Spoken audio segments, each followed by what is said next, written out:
चलिए इस वीडियो में हम बात करते हैं एक स्पेशल टाइप के सीक्वेंस अरिथमेटिक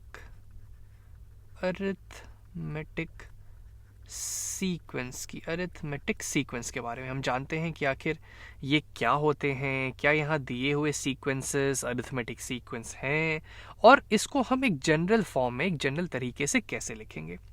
तो ऐसा सीक्वेंस जिसका हर टर्म अपने पिछले वाले टर्म में एक फिक्स्ड क्वांटिटी, एक फिक्स्ड नंबर ऐड या सब्ट्रैक्ट करके बना हो, वैसे सीक्वेंस को हम लोग अरिथमेटिक सीक्वेंस बोलते हैं। जैसे कि यहाँ पे ये पहला वाला एग्जांपल देखते हैं। यहाँ पे अगर मैं बात करूँ तो यहाँ पे है पहला टर्म -5। इसका तो हम कुछ नहीं कर सकते, ये तो हमें जानना बहुत ज़रूरी है। लेकिन अगर हम दूसरे टर्म से सारे टर्म्स पे आए तो -5 पे अगर मैं 2 जोड़ दूँ तो मुझे -3 मिलेगा। फिर -3 में अगर मैं 2 जोड़ दूँ तो मुझे -1 मिलेगा। फिर -1 में मैं 2 जोड़ दूँ तो 1 मिलेगा। और ये सेम पैटर्न, सेम चीज़ चलती जाएगी। मैं हर पिछले नंबर पे एक फिक्स्ड नंबर +2 ऐड करते जा रहा हूँ और मुझे अगला नंबर मिलता जा रहा है। तो ये एक अरिथमेटिक सीक्वेंस हो जाएगा। उसी तरीके से अगर इसकी बात करें यहाँ पे, तो 100 पे अगर मैं 7 जोड़ दूं तो मुझे 107 मिल जाएगा। 107 में अगर मैं और 7 जोड़ दूं तो मुझे 114 मिल जाएगा।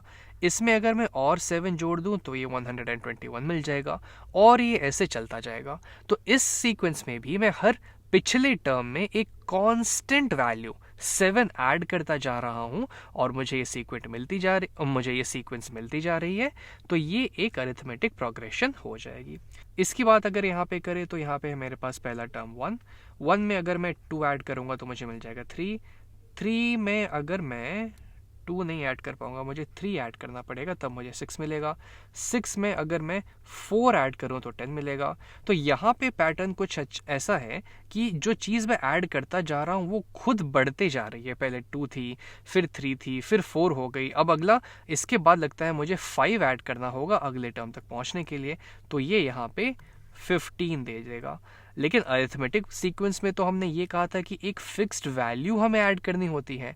तो यानी कि ये अरिथमेटिक सीक्वेंस नहीं होगी। अब चूंकि हम ये जान चुके हैं कि अरिथमेटिक सीक्वेंस को कैसे पहचाना जाता है, तो अब बात करते हैं कि आखिर इसको मैं एक जनरल फॉर्म में मैं कैसे लिख सकता हूँ, इस सीक्वेंस को, इस अरिथमेटिक सीक्वेंस को या फिर इस अरिथमेटिक सीक्वेंस को। तो उसके लिए पहले एक छोटी सी चीज़ जान लेनी ज़रूरी है। बस एक नाम है कि ये जो ये कांस्टेंट वैल्यू हम हर टर्म में ऐड करके अगले टर्म में पहुंचते हैं, इसे हम बोल देते हैं, इसे हमने एक स्पेशल नाम दे दिया है, इसे हम बोल देते हैं कॉमन डिफरेंस, जिसको हम स्मॉल d से रिप्रेजेंट करते हैं। उसी तरीके से इस वाले अरिथमेटिक सीक्वेंस का जो कॉमन डिफरेंस होगा d, वो 7 हो जाएगा, +7, क्योंकि वो कांस्टेंट वैल्यू है जो हम ऐड करते करते अगले टर्म पे पहुंचते जा रहे हैं। तो अब अगर इस पहले वाले अरिथमेटिक सीक्वेंस की बात करें तो एक काम करते हैं, मान लेते हैं कि आगे जाके यहाँ कहीं कुछ nth टर्म आएगा, कुछ an से हम उसको रिप्रेजेंट कर देते हैं, कुछ nth टर्म यहाँ पे आएगा। तो अब इस an की वैल्यू क्या होगी तो वो देखते हैं। तो एक तरीका तो ये हो गया कि अगर मैं इस अरिथमेटिक सीक्वेंस में, जैसे मान लीजिए मुझे जो भी टर्म चाहिए, मुझे पता है कि अगर मैं पिछले वाले टर्म में 2 जोड़ दूंगा तो मुझे वो वाला टर्म मिल जाएगा। तो वो चीज़ को मैं लिख सकता हूँ कि an जो मेरा होगा यहाँ पे, an जो होगा वो पिछले वाला टर्म यानी कि an-1, उसमें मैं ये 2 को, इस 2 को जो कि हमारा यहाँ पे कॉमन डिफरेंस है, इसको जोड़ दूं, यानी कि 2 को मैं जोड़ दूं तो वो मुझे मिल जाएगा। जैसे कि अगर मैं सेकंड टर्म की बात करूं तो पिछला टर्म यानी कि फर्स्ट टर्म, उसमें मैंने 2 जोड़ दिया, मुझे सेकंड टर्म मिल गया।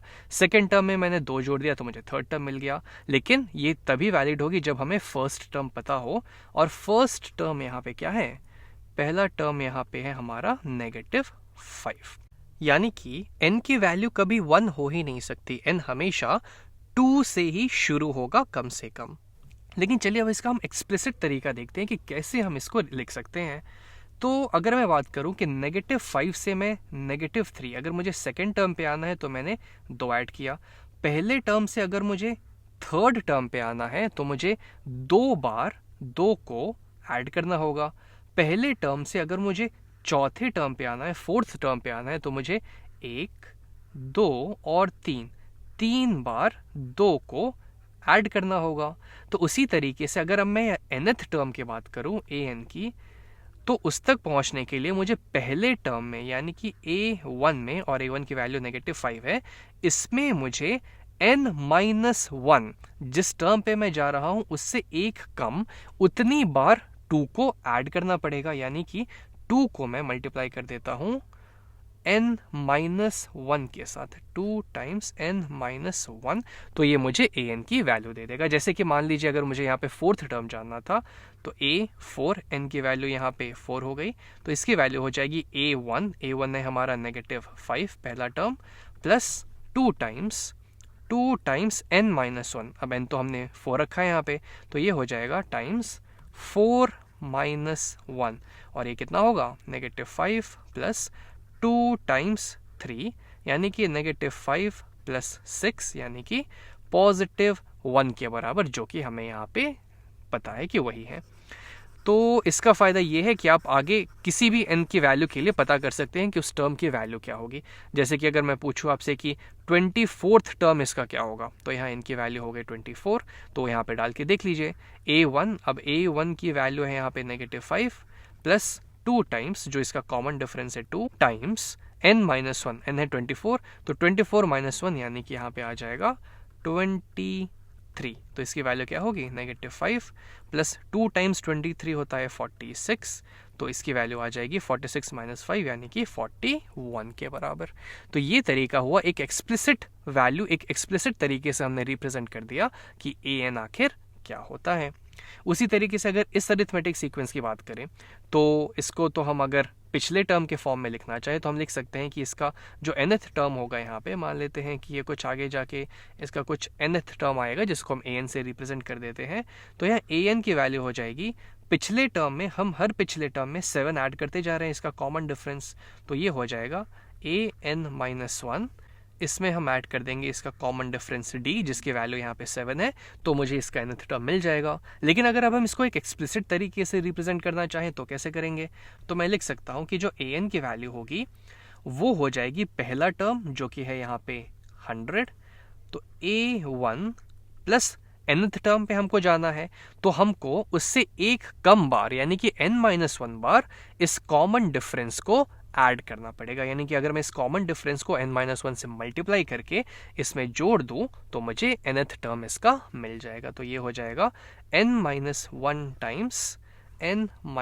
टाइम्स इसका कॉमन डिफरेंस, जिसको अगर मैं इस अरिथमेटिक सीक्वेंस के लिए अगर स्पेसिफिकली इसके लिए मैं लिखूं, तो इसके लिए मैं लिख सकता हूं कि an जो होगा यहाँ पे, an जो होगा वो हो जाएगा a1, पहला टर्म है यहाँ पे 100 प्लस n-1 टाइम्स 7,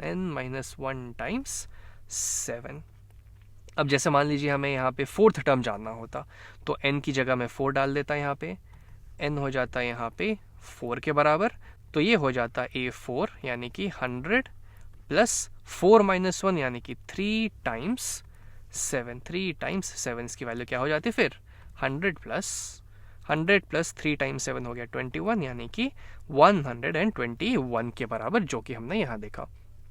तो अगर हम इस चीज़ को यहाँ पे ध्यान से देखें तो ये एक्चुअली एक जनरल तरीका है। अगर कोई भी सीक्वेंस इस पैटर्न को फॉलो कर रहा है तो हम बोल सकते हैं कि वो अरिथमेटिक सीक्वेंस हो जाएगा, क्योंकि हम यहाँ पे क्या कर रहे हैं, एक कांस्टेंट वैल्यू ऐड करते जा रहे हैं और उस कांस्टेंट वैल्यू को हम बोलते हैं कॉमन डिफरेंस d।